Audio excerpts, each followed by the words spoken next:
Hello there, Steve-Os. Welcome along to Steve's Movie Wrap-Up. Lots of movies to get through, so without further ado, let's start and have a look and see what movies I've been watching over the last couple of weeks. The first movie that I have watched is Dashing Through the Snow on Disney+, which I gave 2 stars over on Letterboxd. A brand new Christmas movie for 2023 that recently released on Disney Plus that stars Teyonah Parris, Lil Ray and Ludacris. And while I'll be honest here, this isn't the best Christmas movie that I have seen recently released for 2023, but casting Lil Ray as Santa was a good call. I enjoyed him as a charismatic Santa Claus. However, though, Ludacris's character was so bland and so boring. Even his acting was a little off here and there.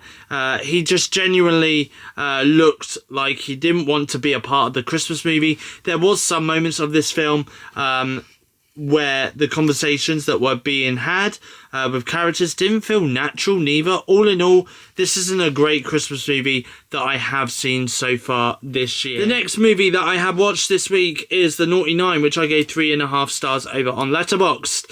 This is a Disney Channel original movie which has recently been released on Disney Plus around the world and stars Donald Glover as Santa Claus. I won't lie to you, yes, this movie is designed for a much younger audience, but from a movie critic's point of view, I actually somewhat enjoyed it. It slightly reminded me of the movie 8-Bit Christmas, which I've watched earlier this year and reviewed recently for Letterboxd as well.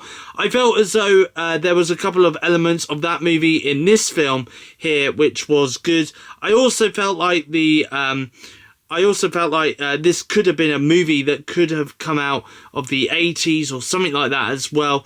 Just the way that it was written, and I thought the movie overall was really good. And even if you're not a more of a younger audience film member, I would still recommend watching this movie over the holiday season. Another brand new movie on Disney Plus released for 2023 is Diary of a Wimpy Kid Christmas Cabin Fever, which I gave 3 stars over on Letterboxd.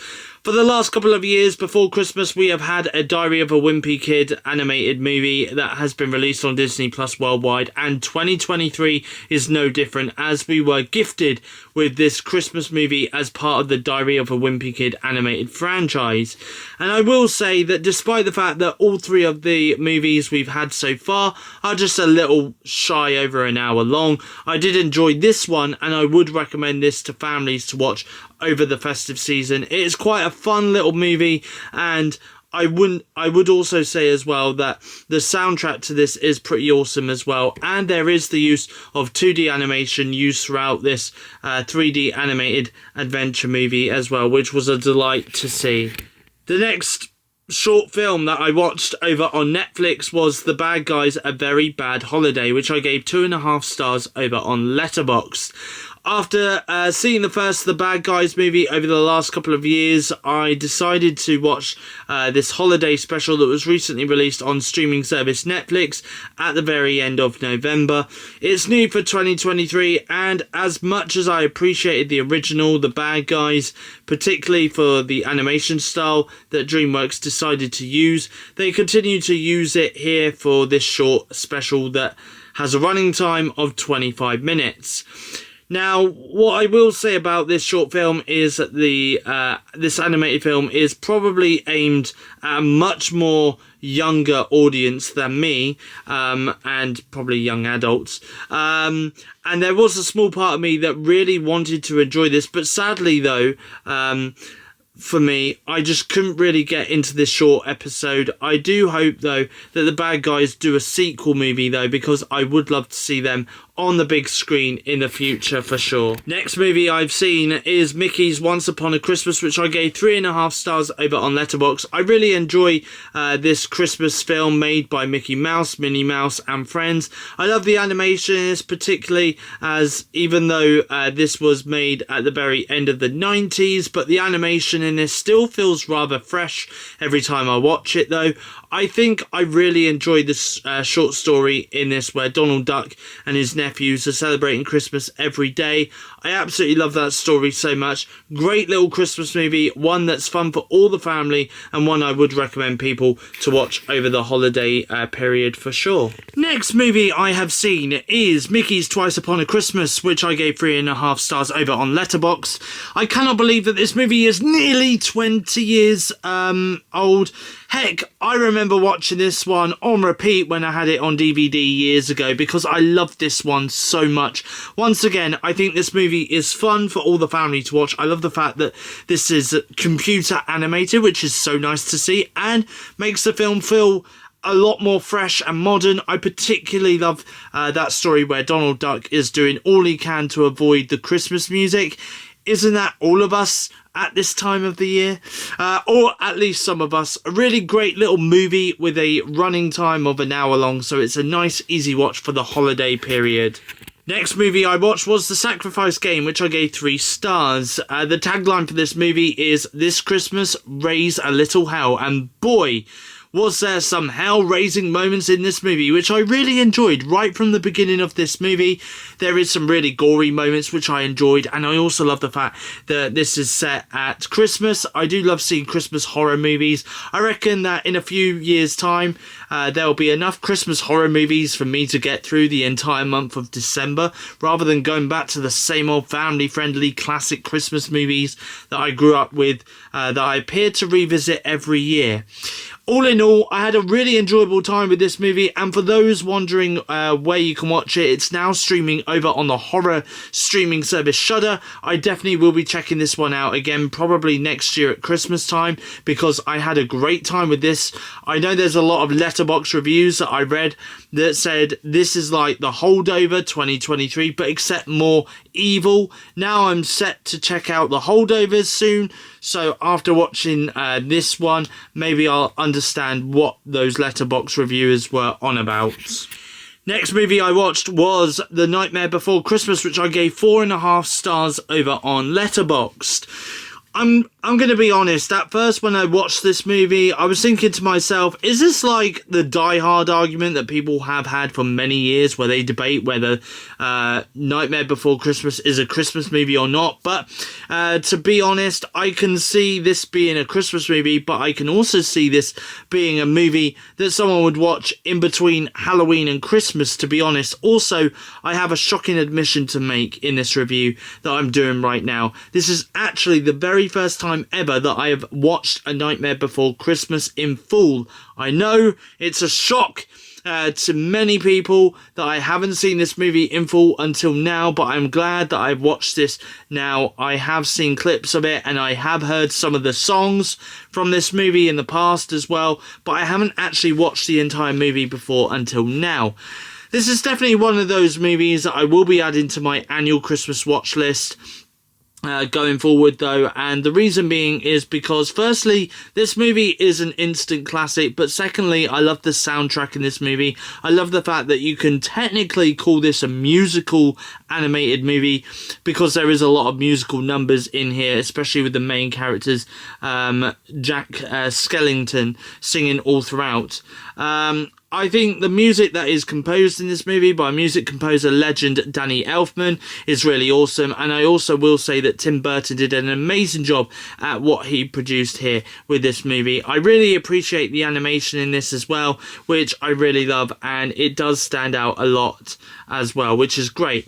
Recently, Tim Burton spoken out about a sequel on this movie, and he said that nobody will ever be able to touch this classic movie, because he will never allow anyone to get their hands on it and turn this into a franchise or do a sequel on this movie, which in a way I am glad to see, because a lot of people say that this is a classic, and after watching this myself fully in its entirety, I can safely say that this is definitely a classic, and I wouldn't want a sequel of this movie neither.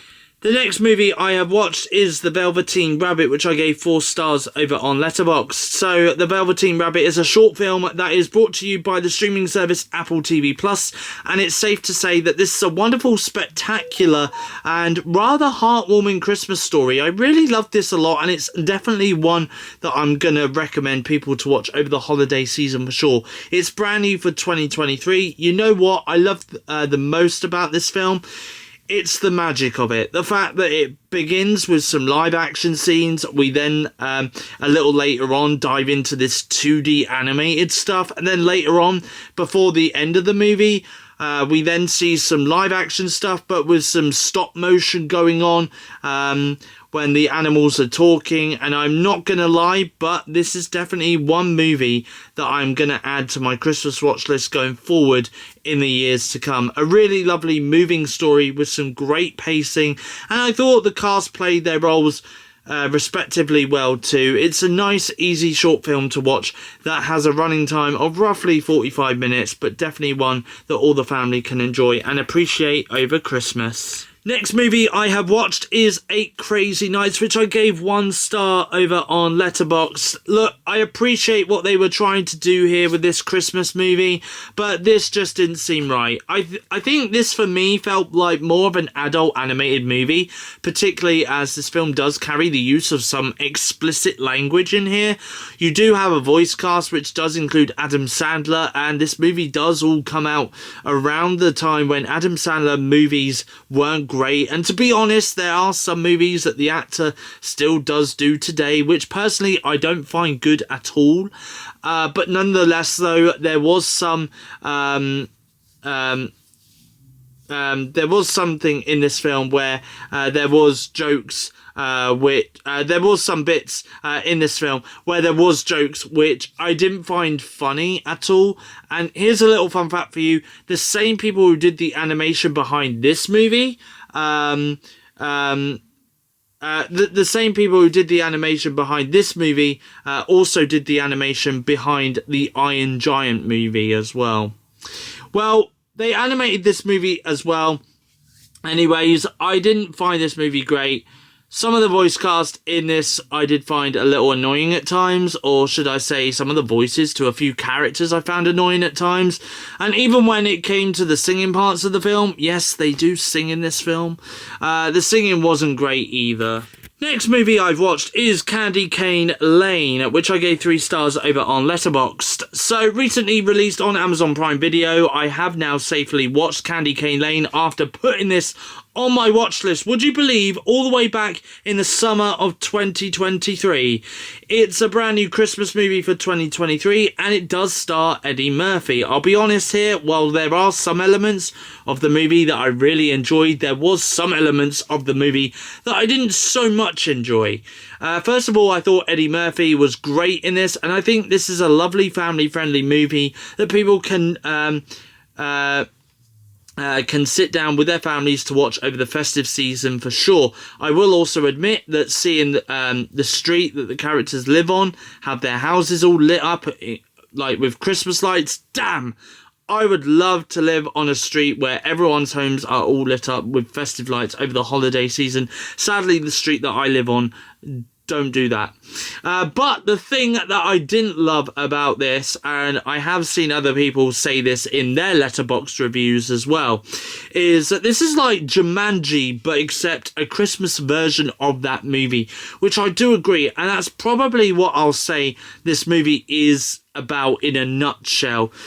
If someone ever asked me to describe this movie, it would be, think of the concept behind Jumanji, and then add the term Christmas to that movie, and that's what you get with Candy Cane Lane.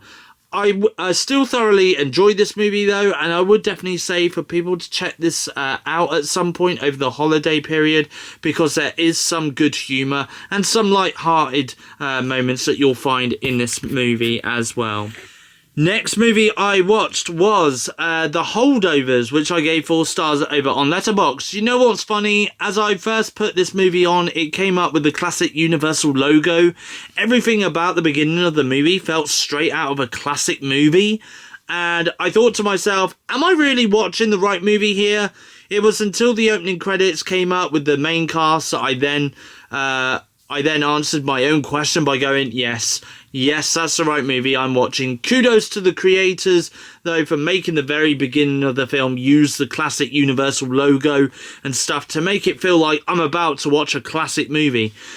And what I will say about this film is it does feel classic. I would also say that that while this film is rather dialogue heavy and does still have the Christmas holiday theme to it, the film itself does also carry a lot of heart to it, which was so lovely to see. This is definitely an amazing holiday/Christmas movie that I would definitely recommend people to watch over the festive season for sure. Yes, sure. It is more of a drama-based kind of movie, so don't go into this thinking there's going to be a lot of action, but as you're sitting there watching this movie and seeing it for what it is, you'll appreciate the movie enough to go, if there's one Christmas movie that's brand new for 2023, this is the film that I have enjoyed the most. Will it be one that will be added to my Christmas watch list to watch every year? Of course it will be. After seeing the movie as well, I can totally understand as well why some people said in their reviews for the Sacrifice game that the movie was like The Holdovers but more evil. It did definitely mirror The Holdovers, which I found rather weird actually whilst watching this, because I thought to myself I was getting a sense of deja vu seeing the Sacrifice game and then a day later watching The Holdovers, and it very nearly has the same premise, except one was more horror-based, and this, of course, was more drama-based. The next movie I have watched is Leave the World Behind over on Netflix, which I gave 3 stars on Letterboxd. So, Leave the World Behind is a Netflix original movie that stars Ethan Hawke, Julia Roberts and Kevin Bacon. It's a psychological thriller where a family decides to rent out a luxurious home, but as they arrive, a cyber attack knocks out all their devices. What I enjoyed about this movie is the fact that the acting performances were partially decent. There was times where I felt like the actors' talent was wasted in this movie, but at times there was some scenes that I did enjoy their performance.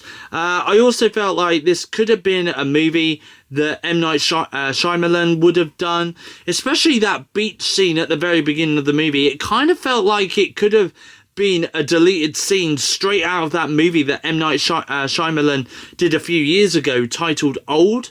What lessons did I learn from this movie, I hear you ask? Well, I learned that having Teslas are bad, even though I already knew that before watching this movie. And I also learned that having physical media is a good thing and not a bad thing.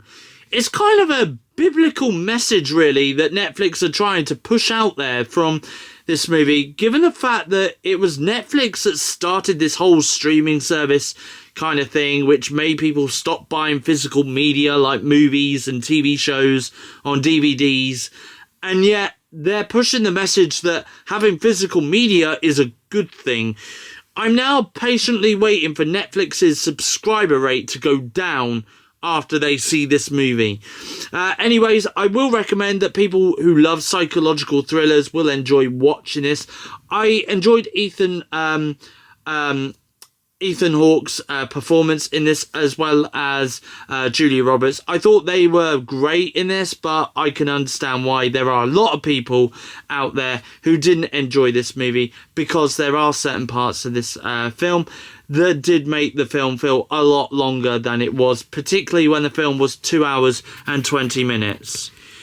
The next film I watched was Taylor Swift, the 1989 World Tour Live, which came out all the way back in 2015, and this is actually the first time that I've ever seen this, and I gave it, of course, 5 stars over on Letterboxd. Of course, this gets the rare 5-star treatment from me because, firstly, this is the era that I started falling in love with Taylor's music, although back then it was only a handful of songs that I loved from this artist. But now, though, there's so many songs that I can list off that I love listening to on repeat from this talented artist that the list is just becoming endless at this point. I should also point out that this is my first time watching this movie, as well, as I have never been able to watch it before. However, there was a downside to watching this concert movie. I watched it through YouTube and annoyingly had to put up with adverts all throughout the 2-hour running time, and sometimes those adverts would cut in during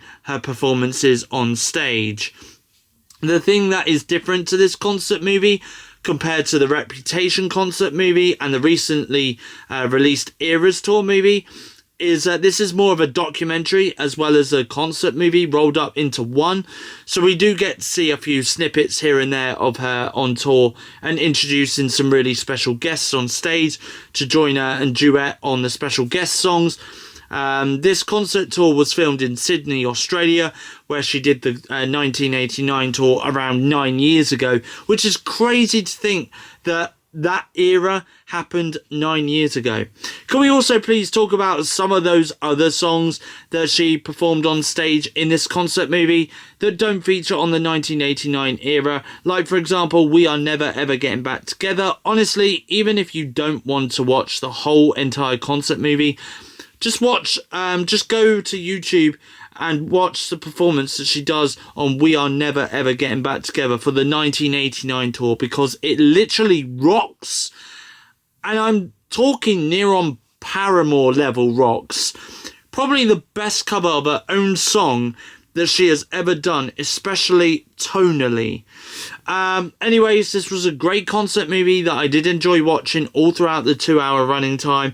And as always, Taylor Swift looks absolutely fabulous and flawless on that stage as she's performing songs from her 1989 era. The next movie that I watched this week, which is actually a rewatch, by the way, is An American Werewolf in London, which I gave 3.5 stars over on Letterboxd. I've seen this movie once before with friends, and it's so hilariously funny. I love watching this movie a lot.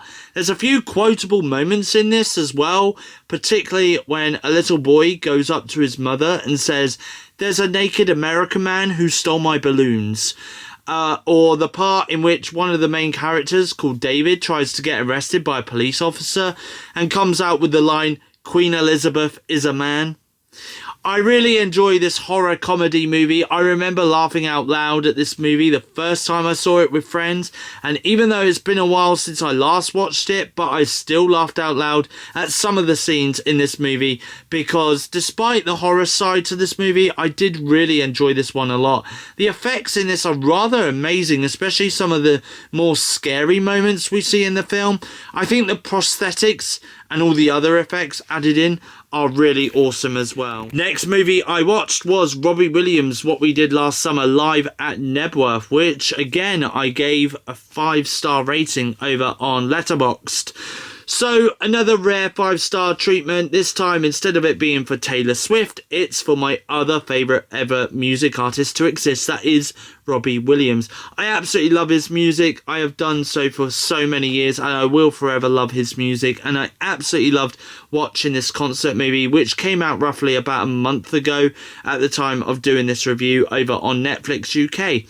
I really enjoyed watching this, and yes, I will admit that there was moments throughout this concert movie that I joined in and started singing some of the songs that I know and love. A great movie from 2003, and what I do love more about this is the fact that he does get some of the audience involved in the show, and the audience seem like they are having a really fun time, jumping up and down and singing along to the songs throughout the show as well.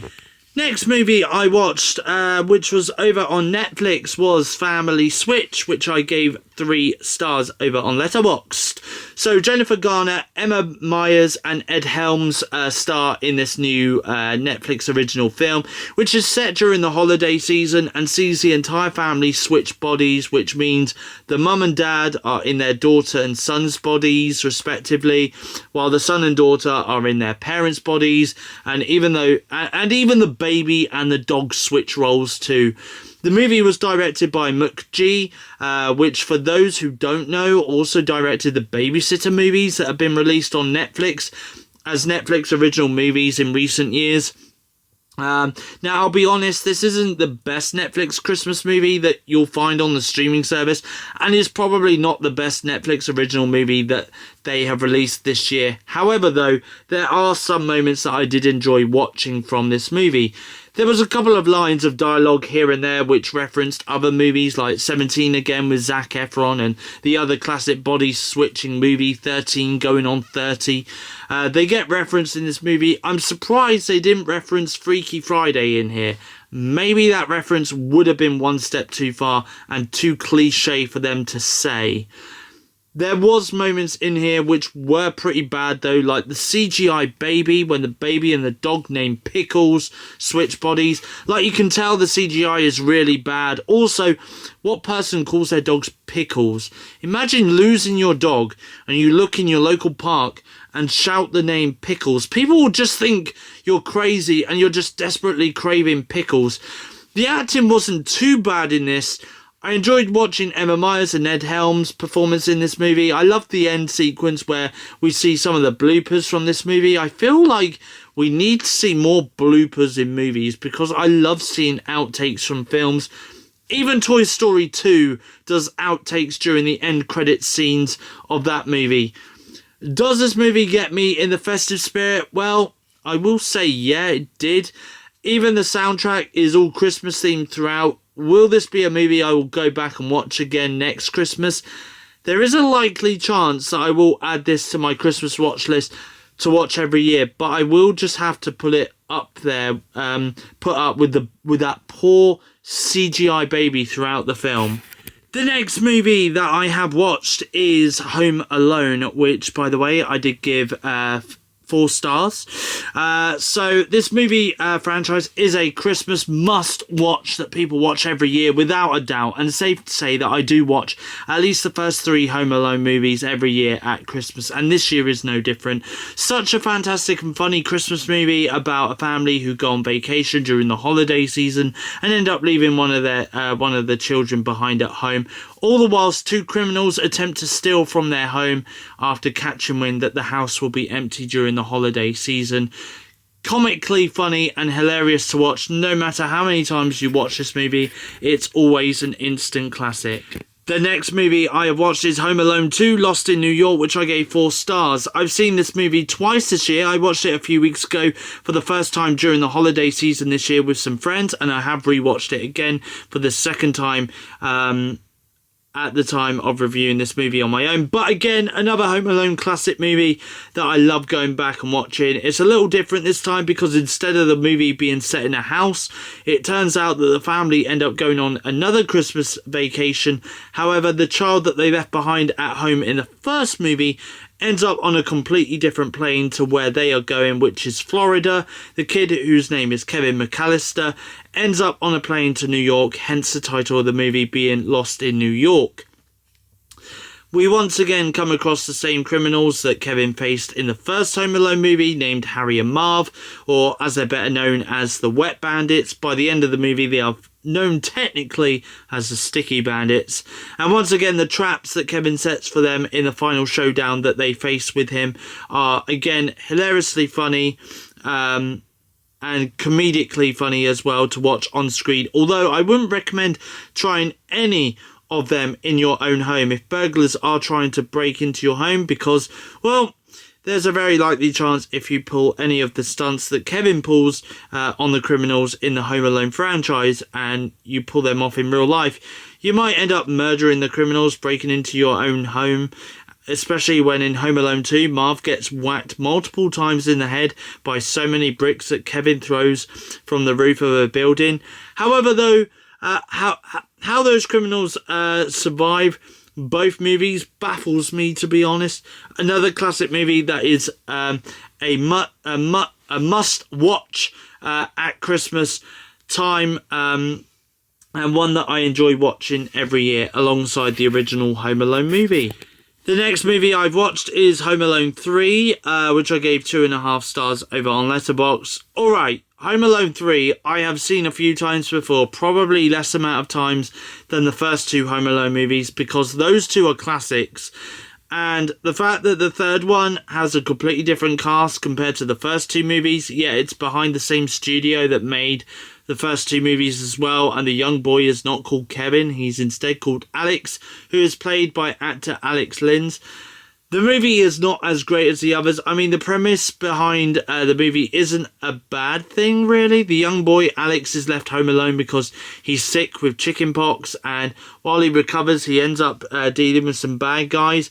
Now, compared to the first two movies, the bad guys was only 2 criminals, whereas in this movie, you have about 3 or 4 criminals in this, so it's doubled in this one compared to the other 2. Now, while the traps that Alex sets up in the home are brilliant, and again, some of them are quite funny in this movie, but the nostalgia begins to slowly disappear from this film, and you could definitely feel that when you watch this compared to other Home Alone movies that came before the third one. The acting in this isn't as great as the original 2, and I think if you was to watch this after watching the original 2, you'd be left wondering, why did they decide to change the castings? I get that the actors have grown up and gone on to do bigger things, but sometimes when you smash out 2 original and organically funny movies, sometimes it's always best to stop while you're on a high rather than drag out a franchise and make a movie for the sake of making one. The other Home Alone movies that came after the third one aren't great neither, and I have seen those ones before, and I was actually going to watch them this year again, but because we are creeping ever so close to the festive season at the time of doing that review, drawing to a close, I've decided to just watch the first 3 Home Alone movies. Maybe if I start watching Christmas movies a little earlier in 2024, more towards the very end of November, then I'll give them a watch next year and give my thoughts on Letterboxd and on the movie wrap-up next Christmas. But for now, though, I can safely say that this was the last Home Alone movie that I somewhat enjoyed before the rest of them became atrocious and terrible. The next movie I watched was Best Christmas Ever over on Netflix, which I gave 1 star. What the hell is this? I know I said Family Switch isn't the greatest Christmas movie that Netflix have put out this year for Christmas, but it's safe to say that movie was far more better than this. Can I ask, does anybody actually know what the plot behind this movie actually was? Because I was really confused.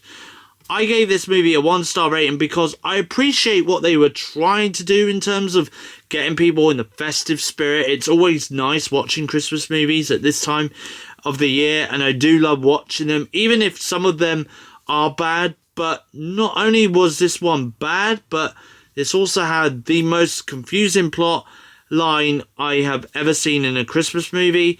Such a messy kind of film that I would definitely say for people looking for a Christmas movie to watch on Netflix over the holiday season, to stay away from this one, because it's not great, the acting isn't great, and can at times be deemed rather cringy to watch on screen as well.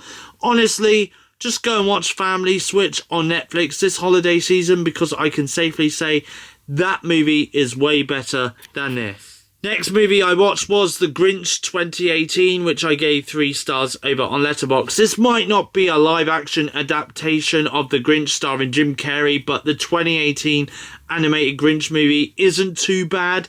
It's actually quite a heartfelt movie, to be honest, and turns out to be a wholesome movie, particularly towards the end as well. You have Pharrell Williams, who is the narrator throughout this movie.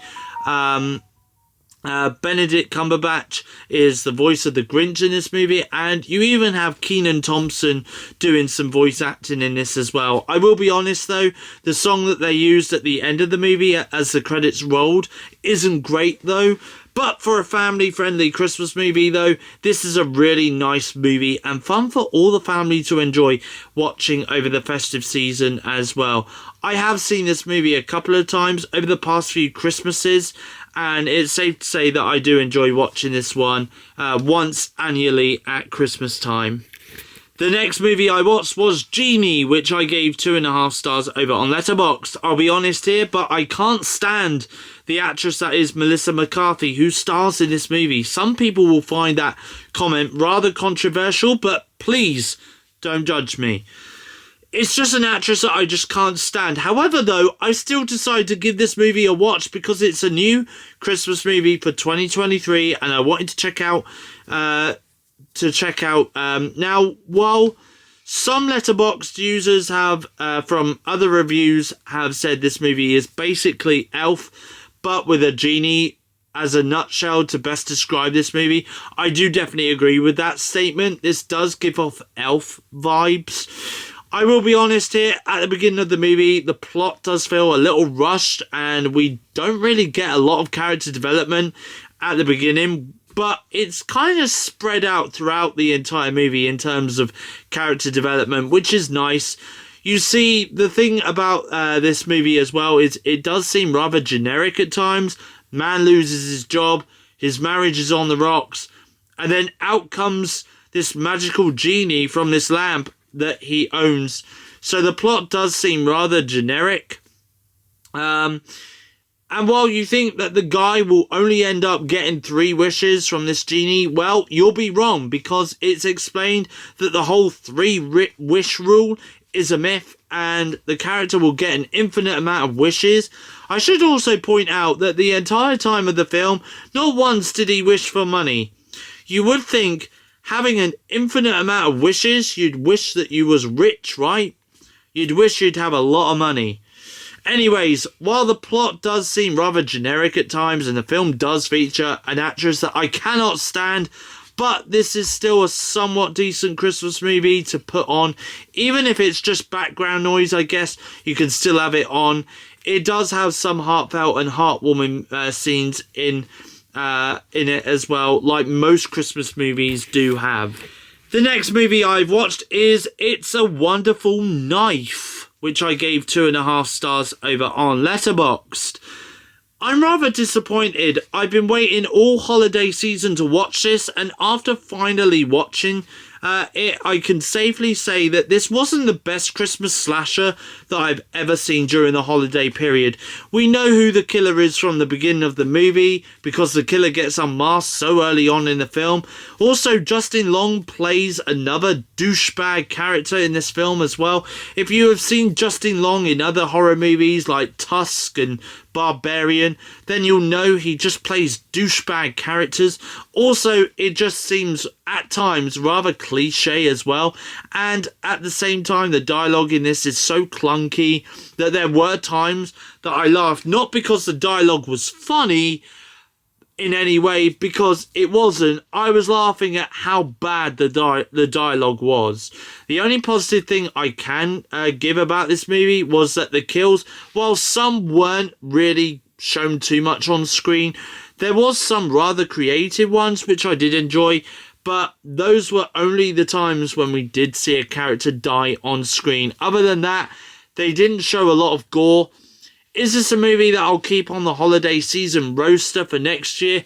Probably not. Like I said at the beginning of this review, it's not the greatest holiday slasher movie that I have watched. Next movie I've seen is Xmas, which I gave 1.5 stars over on Letterboxd. Xmas, a film about a male character who surprises his family for Christmas by turning up to their home, only to discover his female ex-partner, who, by the way, dumped him, is already at his parents' house celebrating Christmas. Therefore, they battle it out to see who can stay for Christmas and who has to leave. Who on earth comes up with this premise and goes, yeah, let's make this a movie?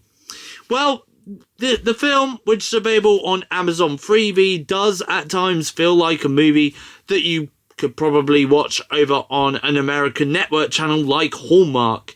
Because trust me, I was getting Hallmark feels with this one. But for me, the film wasn't great. It just didn't seem rather realistic enough to say that this could possibly happen. Honestly, if an ex of mine was to turn up and celebrate Christmas with my family, she'll be straight out of my front door before you could say the words Happy Christmas.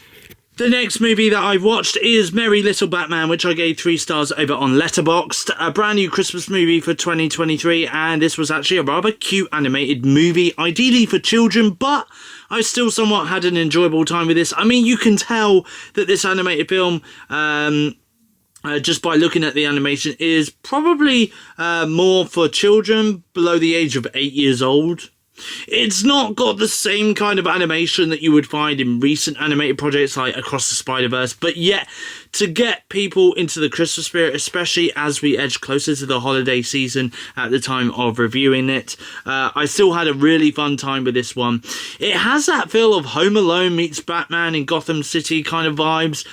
And I like that they've done that kind of story here. It does fit perfectly, especially when you have Bruce Wayne / Batman and his son Damian Wayne, who basically wants to become a superhero like his dad. He looks up to his dad a lot in this movie, and you can tell that from straight away at the beginning of the movie that the kid just wants to be like his father. He wants to be out there saving Gotham City and fighting off the supervillains. It's a really lovely story, and like many other Christmas movies, it's a little heartwarming to watch as well. Definitely one for the family to see during the festive period for sure over on Amazon Prime Video. The next movie I watched was a rewatch. It was Violent Night, which I gave 3 stars over on Letterboxd. I remember seeing this movie back in 2022 at the cinema, and I did somewhat enjoy this. It's more of an action-based movie, and I will say that the action sequences in this are great. I think David Harbour is a fantastic Santa Claus in this movie. However, though, there is one piece of dialogue that he says in the trailer for this movie which got cut from the main movie itself, which was "Season's beatings." It's a shame that they cut this bit of dialogue from the movie, but nonetheless, though, it's a great Christmas movie to watch during the holiday season, and they are doing a sequel as well, which will be released at some point in the next few years. The next movie I watched was Better Watch Out, which I gave 3 stars over on Letterboxd. Better Watch Out is like Home Alone with a little bit of a twist, and is also a little bit of a horror movie to enjoy over the festive period as well. We have a young boy named Luke who has this crush on his older babysitter, and decides that tonight is the night that he gets what he wants, a date with his babysitter. However, though, she always rejects his advances because of the age gap, and not only that, but still sees him as a child, which he is. So he decides to take revenge on her in some horrifying ways. It's a really psychological horror Christmas movie, but I will give the kid the credit though. He never gets caught out in the movie. He does some really terrible things and yet manages to get away with it all at the end of the movie by planting all the evidence on the victims he has claimed throughout the film. Next movie I watched was The Heist Before Christmas, which I gave half a star over on Letterboxd. What even was this movie? What did I just sit through for the past hour or so? Didn't really feel like a heist movie at all. I was expecting someone who is dressed up as Santa to hold up people in a bank on Christmas Eve or something, but this had no plot or direction at all for me. I know that this is a Sky original movie in the UK, and while they aren't fantastic movies to watch, there are far more better Sky original Christmas movies that you can probably find out there that is so much better than this. There's probably even better originals from Sky that I've reviewed this holiday season that has a higher star rating than I have given this movie that you can easily go and watch. Terrible movie, didn't really get me in the festive spirit, and for the most part this movie was rather bleak and awful to watch. The next movie I watched was The Polar Express, which I gave 3.5 stars over on Letterboxd. So The Polar Express, I remember a few weeks back earlier in December, I saw someone tweet some screenshots of the characters from this movie, and it reminded them of characters you would have seen in a PlayStation 2 game back in the day, and I can safely say I couldn't agree more. Actually, this film did come out around the same era as the PlayStation 2 console. Anyways, this movie is one of my favourite Christmas movies that I love to rewatch every year. More specifically on Christmas Eve. I always tend to watch this movie on Christmas Eve. This year though, I watched it in the early hours of Christmas Day morning, but I still enjoyed watching this movie a lot. Tom Hanks is brilliant as the narrator in the film, and also as the ticket officer as well. Actually, no matter how many times I've watched this movie since its release in 2004, I could have sworn this year was the year that I might have heard Tom Hanks voice the father of the main character in this film as well. It sounded like him anyways. Brilliant movie, fun for all the family to watch, and quite a magical movie as well. The next movie I watched was Last Christmas, which I gave 4 stars over on Letterboxd. I watched this movie quite a few times over the last few years, especially at Christmas time. I remember when I first watched this movie, I instantly fell in love with the film. And the reason behind me falling in love with the movie is because it's got such a very wholesome meaning behind the movie. And when you listen to the song Last Christmas by Wham, and then watch this movie, you can understand the lyrics to the song a little bit more. Emilia Clarke is brilliant in this movie, and so is Henry Golding. I will also say that I absolutely loved watching Michelle Yeoh's performance in this as well. Honestly, if you guys have never seen Last Christmas before, then definitely add it to your holiday watch list, because once you have seen it once, you'll definitely have it on your annual watch list every year at Christmas time. The next movie I watched was Gremlins, which I gave 3.5 stars over on Letterboxd. I've seen this movie so many times over the last few Christmases, and it never gets old for me. This is the ultimate holiday classic movie. This is one of my favourite Christmas movies to watch every year at Christmas. This year, I watched it on Christmas Day. Last year, I watched it a few days after Christmas alongside my friends, who, by the way, had never seen this movie before. I showed them, but by the end of it, though, they really enjoyed this movie a lot. But for me, though, this is such a classic movie and one that will forever hold a special place in my heart. Gizmo, by the way, is so cute. I really want a Gizmo as a pet. I promise I won't make any gremlins out of him, okay? I won't. Such a great movie, and definitely one to add to your Christmas watch list every year. How are we feeling, by the way? Because, honestly, I felt like I've watched so many films. And it's been a while, to be honest, right, it's been a while since I last did my movie wrap-up video, so that's why there's so many movies that I'm getting through in this video, okay, but we're on to the last one now, okay. The last movie that I have watched this past week is Your Christmas or Mine, which I gave 3 stars over on Letterboxd. So, cannot believe that this movie, which, by the way, is Christmas-themed, features a dog named Peanut getting shot in the head. Not very Christmassy now, is it? But other than this, though, this is a decent rom-com movie, though, starring Asa Butterfield. I did watch this film last year, and I was still yet to watch the sequel on Amazon Prime Video, so I decided to give this another rewatch on Christmas Day. This does have some rather heartwarming moments in it, though, which is nice. There are some insults which are thrown to characters in this film, which after a while, though, does get annoying. At first it's funny, but then it just gets tiresome after a while. So, that is my movie wrap-up done for this video. Can I just say very quickly, okay, that in the next episode, which is episode 11, there is going to be a couple more Christmassy kind of themed movies that I'm going to talk about, okay, because I've still got roughly around about 4 or 5 Christmas movies left to get through. There is going to be some movies as well that I'm going to talk about in my next episode, which came out in 2023 that I still didn't get the chance to watch. There is movies that have been released recently on Netflix as well that I'm still yet to watch. So I'm going to try and watch those as well over the course of the next couple of weeks. So if there are movies that you guys have watched recently, like for example Chicken Run, Dawn of the Nugget and Saltburn and Rebel Moon and any other new movie that has been released recently in recent weeks, it may take me a couple of weeks to get to those movies and talk about them in my movie wrap-up videos, okay? But those reviews are definitely going to be coming within the next couple of episodes of my movie wrap-up video. But for now, though, that is my movie wrap-up video. I hope you guys enjoyed the video. If you did, please give it a thumbs up. Leave a comment in the comment section down below. What movies have you been watching over the last month or last couple of weeks? I'd love to hear your thoughts. I am going to be honest, there is going to be quite a few cinema trips coming up between now and when my next movie wrap-up video comes out that I'm going to be reviewing movies for. So there is going to be some more recently released movie reviews coming up in my next episode of Movie Wrap Up, just so that you guys are aware.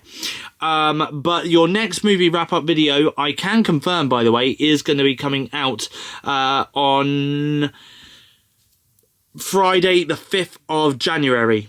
That's when my next movie wrap-up video is going to come out. Okay, so next movie wrap-up video, episode 11, will be out on Friday the 5th of January. I hope you guys can join me then. But my next YouTube video will be out a little bit later on today, Wednesday the 27th of December 2023 at 9 PM UK time. It's my Vlogmas Day / Boxing Day vlog that's going to be out for you at 9 PM. I hope you can join me then. But like I say, feel free to like, comment, and if you are new around here and you like what you see, then feel free to hit that subscribe button to become a Stevo. So, that is all from me. Goodbye, thanks for watching, and I'll catch you guys again in my next YouTube video.